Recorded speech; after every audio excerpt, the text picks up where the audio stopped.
Hello, I'm going to be discussing my field trip contest analysis. My name is Ahmad Alkhatib and this is a part of Mr. Freud's IB class, Year 2. Now before I go over my overview, this project is based on my recent visit to the Huntington Library in Pasadena, and I'm going to be analyzing the work, as you can see, Worker Machine by Hugo Gloret. Now let me go ahead and give you guys my overview. I'm going to be discussing the life of Hugo Gloret, and I'm going to be discussing the literary movements that he had towards his painting as he was an artist, and I'm going to be talking about his historical and cultural background, his political beliefs, and the time period of which he drew this painting. I'm going to be talking about his marketing history, and I'll be discussing two guiding questions. As you can see how it contributes here, I'll move this a little bit, how it contributes to meaning, how it embodies the elements from the contextual analysis. Now let me go ahead and move on.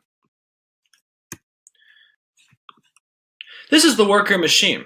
As you can see, the thing on the left is the actual painting itself, and it's a man working in a machine. And as if you were to look at the contextual analysis of the painting itself, you can clearly tell that the man is in charge of the machine and the man is bigger than the machine with the broad shoulders. On the right is a self-portrait by Hugo Gloret drawing himself in 1918. Now let me give you guys a little background. He was born in 1892 and he died in 1985. He was Hungarian-American, but he was raised in New York. And he was a kind of considered a political artist. And the reason I'm saying this is because he committed his life to becoming a socialist who later joined the Communist Party of America. His time period of art and his time period of which he grew grown and when he grew up in New York was during World War I, where communism was an upcoming thing and it was something he took a part of. And he was opposed to the United States' entry into World War I, probably due to his political beliefs. So that's a little bit about the artist. Now let me talk about the literary movements about the art he drew itself, the worker and the machine. The man reads the machine. And the way he attacked this was modernism. And modernism is a philosophical movement that, along with cultural trends and changes from a wide scale and far-reaching transformations in Western society. And he combined modernism to his time period and his political beliefs by putting the man in charge of the machine, showing there should be one man in charge of it all. He should control the world, and it's exactly what the communists believed in, which is why his political beliefs affected his life as an artist. And as you can see, if I go back to the picture, the man is controlling the machine. And the way that this was a political reference was in the communist belief is that there's one man in charge and they control the society as the same and equal, everyone's equality. And there's one man in control, the man could be related to the government. Now, the way he drew this painting was oil on paper. Just thought I'd put that out there. Now let's talk about a little historical background and cultural context. His idea and his painting was influenced by World War I. And as I said before, he did join the American Communist Party in 1934.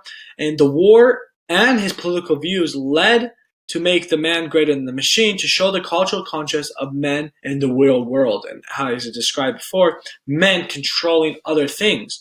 And that is why his political beliefs really affected his painting in this scenario. Now, a general question is, how do the contextual elements of your piece combine to create meaning? Now, let's go ahead and look at the painting one more time.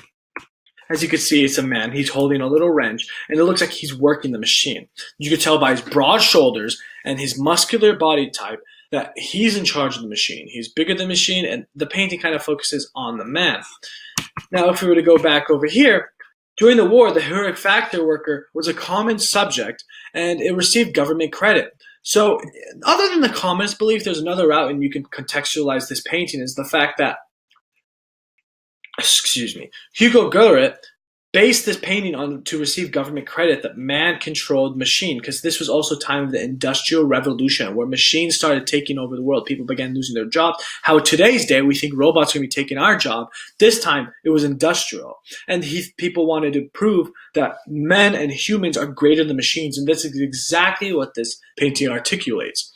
And the element of the man being larger than the machine shows the modernism and shows how humans are in control.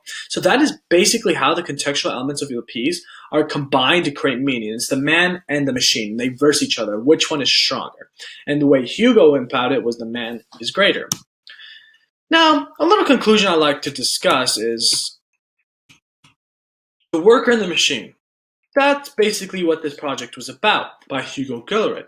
And it was highly influenced by the time period that Goethe was raised in. He was raised in the Industrial Revolution and World War One, and the rise of socialist and communist beliefs. And all these three things kind of affected the mindset that Hugo Goethe had in his mind. The way that World War One played in mind was the fact that machines were heavily being used, and this ties in with the fact of industrialization. Industrialization, when machines started playing an influential role in society. And the way these combine with each other, as I described before, is the man is greater than the machine. And modernism plays a major role in the creation of the painting, the conscious content of human controls machine. So this is a short presentation, but before I leave you guys to go and think about it, and I highly advise you guys visit the Huntington Library. No free brand deals, but if you guys do, be careful and pack your own lunch because the food there is fairly expensive. But go ahead and take a picture and visit the European Museum in my reference and the Chinese Outdoor Museum, and you'll have a great time. And make sure you look at The Worker and the Machine by Hugo Goethe because you'll learn a lot that you did not know before. Before I close out, I'm going to be showing you guys my works cited page to make sure everything is covered and I have proof for everything I've said. And I'm out. Thank you guys.